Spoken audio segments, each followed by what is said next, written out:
doesn't mean that our students are engaged in what we're teaching. Okay.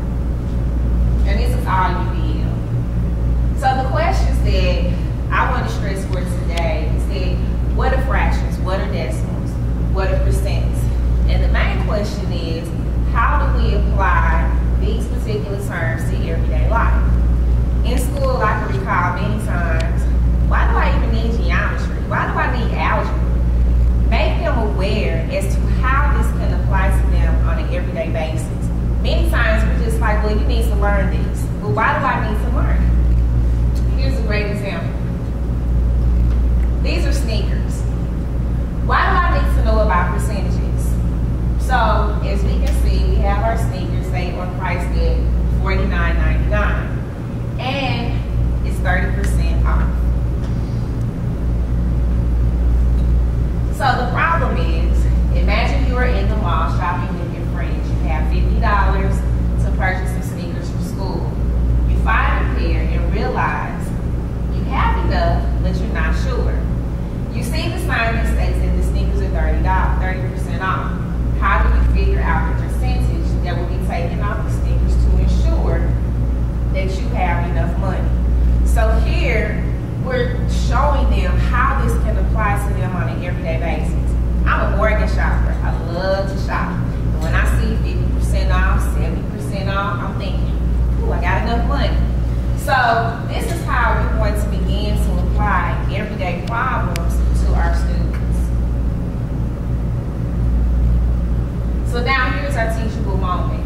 If I was a teacher, I would begin to demonstrate how we begin with a fraction, a decimal, a percentage.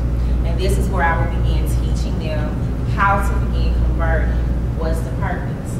So now they understand. And of course, this will be time where they can interact with me on the whiteboard, and they will have their iPods or their iPads to really begin to engage our students as to how to work out these particular problems.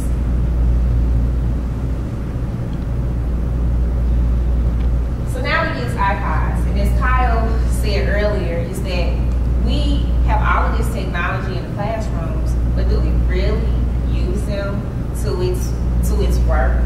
Or do teachers have the assumption that, well, you know, I really don't want to touch those iPods because all the kids are going to do are play games?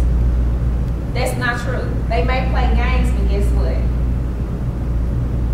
Here's an application. It's called Freddy Fraction. Now, I want to engage my students. Kids like technology. Here's an application that's going to help me to know if my students are actually learning. Freddy Fraction is an alien who needs your help. He was exploring a strange foreign planet when he realized he could remember where he parked the spaceship. Freddy is lost. Help Freddy find his way back home safely using fractions, decimals, and percentages to lead him back to the spaceship. So I would have, as a teacher, I would have my students to pull up this application on the iPod, and they will begin to help Freddy to find his way home. So now I'm encouraging them to work on your iPods. Now what they've learned as far as how to convert the fractions into the decimals and the percents, all of that knowledge, they have to utilize it while playing this particular, while using this particular application. Here's another application in which the students will have to work out. And these are just examples as to how we can begin to